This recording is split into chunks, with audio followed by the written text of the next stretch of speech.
그림과 같이 합동인 정삼각형 2개와 합동인 등변 사다리꼴 6개로 이루어진 팔면체가 있어요. 옆에 그림 보면 윗면하고 아랫면이 윗면과 아랫면이 정삼각형이죠. 얘가 정삼각형이고 얘네들이 정삼각형. 그다음 옆면이 등변 사다리꼴이에요. 옆면이 등변 사다리꼴. 이런 식으로 도형이 입체 도형이 만들어져 있어요. 자, 이런 팔면체에서 팔면체의 각면에는 한 가지의 색을 칠하려고 합니다. 이때 서로 다른 8개의 색을 모두 사용을 해서 팔면체의 각 면을 칠하는 경우의 수를 구해보세요. 자, 단 팔면체를 회전시켰을 때 색의 배열이 일치하면 같은 경우로 본대요. 자, 원순열 특성이 있는 거죠. 자, 그러면 색의 번호를 이렇게 부여를 해볼게요. 1번 색깔부터 8번 색깔까지 8개의 색깔이 있다고 생각을 해볼게요. 자, 지금 입체 도형 같은 경우는요, 요 입체 도형 같은 경우는 먼저 기준을 설정을 해놓고 생각하는 게 편해요. 입체 같은 경우는 기준을 먼저 설정하고 생각을 하자. 먼저 배치하고 생각을 하자. 이런 식으로. 자, 그럼 기준면을 여기 선생님이 이 부분 자, 여기 또 확대해서 생각을 해봅시다. 확대. 자, 자, 선생님이 요 윗면을 한번 기준으로 삼아 보도록 할게요. 윗면에다 이제 색깔을 한번 칠해 보려고 하는데요. 자, 이 윗면에다가 색을 칠할 때 윗면과 아랫면이 이제 똑같아요. 윗면과 아랫면에다 두 가지 색을 칠하는 경우를 먼저 생각을 해볼게요. 자, 색을 칠하는 방법은 윗면에 칠할 수 있는 색깔은 8가지가 있겠죠. 1번 색깔부터 8번 색깔까지. 예를 들어서 1번 색깔이 칠해졌다고 합시다. 8가지가 있었고요. 자, 그 다음 아랫면에는 그럼 이제 7가지가 있겠죠. 그래서 아랫면에 칠할 수 있는 색깔은 2번 색깔부터 8번 색깔 중에서 하나를 고르면 돼요. 그래서 윗면과 아랫면에 색을 선택해서 칠하는 경우의 수는 8 곱하기 7가지가 됩니다. 자, 그런데요, 보시면 자, 이렇게 해놓은 다음에 위아래로 확 뒤집어 볼래요? 위에다 처음에 내가 생각하기는 1번을 위에다 칠하고 2번을 아래다 칠한다고 생각을 했는데 뒤집어 보시면요, 1번이 아래로 가고 2번이 위로 올라가요. 근데 그 경우가 똑같게 되죠. 그러니까 위쪽에 2번이 오고 아래쪽에 1번이 온 경우랑 반대로 위쪽에 1번이 오고 아래쪽에 2번이 온 경우가 뒤집어 보면 똑같은 경우가 되는 걸 알 수가 있단 말이지. 그래서 중복이 몇 개가 발생하냐면 2가지가 발생해요. 그래서 윗면과 아랫면을 칠할 때, 위아래를 칠할 때 원순열 특성이 발생을 합니다.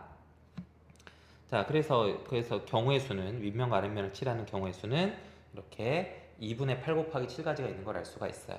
자, 그래서 1번 색깔과 2번 색깔이 위아래에 칠해졌다고 하고요. 이렇게 고정을 시킵시다.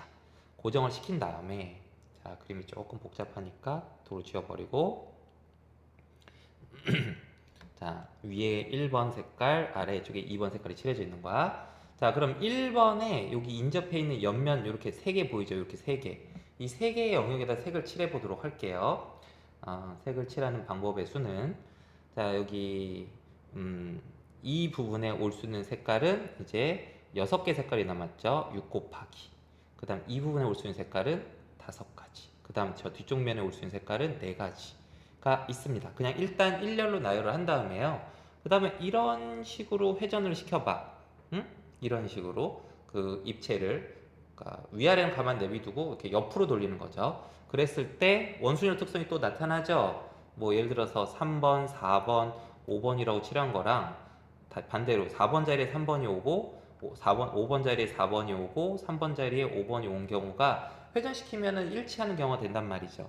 그래서 중복이 될 건데요. 중복이 몇 개가 발생을 하냐면 이 3번 색깔이 여기 오는 경우, 또 3번 색깔이 여기부터 와서 3, 4, 5 순서대로 칠해지는 경우, 3번 색깔이 뒤쪽으로 와서 칠해지는 경우, 즉 3가지의 중복이 발생을 합니다. 그래서 3, 4, 5번 색깔 뭐 이런 식으로 옆면에다가 3개의 색깔을 칠하는 경우의 수도 그 위쪽 옆면, 위쪽에 있는 옆면에 색깔 칠하는 경우의 수도 원순열 특성이 발생하는 것을 알 수가 있어요. 자, 그런 상태에서 이제 3, 4, 5가 칠해졌다 합시다. 위쪽 옆면에. 그래서 이제 이 아랫면 2의 바로 인접한 여기 세 개 옆면 보이죠? 뒤쪽까지 이 세 개 옆면에다 색깔을 칠하는 경우 수를 생각해 봅시다. 이제 남은 색깔은 1, 2, 3, 4, 5가 칠해졌다고 하면은 남은 색깔이 6, 7, 8 세 개가 남았어요. 그래서 이 부분에 올 수 있는 색깔은 세 가지. 그 다음 이 부분에 올 수 있는 색깔은 두 가지. 그 다음 뒤쪽에 올 수 있는 색깔은 한 가지. 이렇게 일단 생각을 할 수가 있는데요. 그 다음 그래서 예를 들어서 6, 7, 8 이렇게 왔다고 합시다.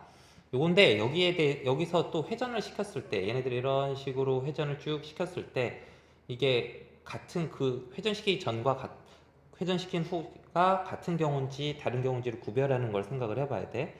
실제로 한번 회전을 시켰다고 생각을 해봅시다. 그래서 여기에 6번이 오고 뒤쪽에 7번이 오고 다시 이쪽에 6번 자리에 8번이었다고 치면 이거는 이제 다른 경우가 돼요. 왜냐면 이 위쪽에 잡아봐. 여기에 6번이었을 때는 6번이 3번 밑에 칠해지는데 6번이 여기 왔을 때는 4번 밑에 칠해지죠. 아니면은 자 3번 밑에 6이 있고요. 이거는 3번 밑에 8이 다음 그 회전시킨 경우에는 3번 밑에 8이 오니까 이건 다르죠. 그래서 그 구성원들 간의 위치 관계가 달라졌기 때문에 더 이상 이제 원수는 특성이 없어요. 그래서 아래쪽 옆면을 칠하는 경우의 수는 원순열 특성이 없습니다. 위쪽 면이 기준 역할을 해줬다고. 그래서 그냥 순열이 돼요.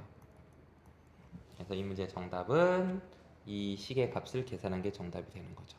자, 이런 식으로요. 여러분이 원순열 특성, 원형으로 배열한다고 무조건 원순열이 아니에요. 그 구별할 수 있는 기준이 생겨버리면 원순열 특성이 사라진다. 라는 거를 기억을 해 주어야 하겠습니다. 그래서 이제 계산만 하면 답입니다. 숫자 크게 나오겠는데 계산해 볼까? 계산해 볼게요. 자, 이거는 2분의 8 곱하기 7 하면은 4, 7에 28 가지고요. 여기는 3하고 6하고 약분하면 뭐야? 2죠. 그럼 2 곱하기 5 곱하기 4니까 40 가지고 그 다음에 3, 2, 1은 6이죠. 그래서 요거 계산하면 6, 4, 24, 240에다 28을 곱하면 돼요. 0, 4, 8에 32, 8이 16, 1920, 그 다음에 480까지. 그래서 0, 2, 7, 6, 6720 이렇게 3번이 정답이 되는 걸 알 수 있어요. 자, 키포인트를 정리를 해볼게요. 자, 여기 보면 이런 것들이 이제 키포인트가 되는 거죠. 자, 자, 원순열이란 거는 특징이 뭐야? 여러분이 원형으로 배열한다고 원순열을 생각하면 안 돼요. 그 주변 기준이 될 만한 구성원이 없는 거야. 기준이 없어서 맨 앞과 맨 뒤 이런 것이 구별이 안 되는 거죠. 원형으로 배열이 되면 기준이 없는 게 원순열이고요. 자, 그랬을 때 기본적으로 원순열 이제 계산하는 요령은 일단 나열한 후 그 다음에 중복된 만큼 나눈다. 이게 가장 이제 기본적인 패턴이죠. 그래서 일단 나열하고 이런 식으로 중복된 만큼 나눠줘요. 나열하고 중복된 만큼 나눕니다. 이런 식으로 보시면 되는데 이게 입체라서 이 문제 같은 경우는 입체이다 보니까 지금 두 가지 방이 있었어. 위아래로 뒤집는. 자, 첫 번째 거 원순열 특성 계산할 때 위아래로 뒤집을 때 원순열 특성이 발생을 했죠. 근데 그것뿐만이 아니라 옆으로 회전할 때도 원순열 특성이 발생한단 말이야. 그래서 위쪽 옆면 칠할 때도 원순열 특성이 발생을 했죠. 그리고 마지막에서는 아래쪽 옆면 칠할 때는 위쪽 옆면이 이제 기준 역할을 하니까 기준이 생기면 기준 역할을 할 수 있는 것이 생기면 그럼 더 이상 원순열의 특성이 없습니다. 원순열 특성이 사라집니다. 그래서 원형으로 배열한다고 해도 그냥 순열 문제가 된다는 거죠. 순열 문제가 된다. 자, 이런 식으로 이 문제를 보고 정리를 하면 되겠습니다.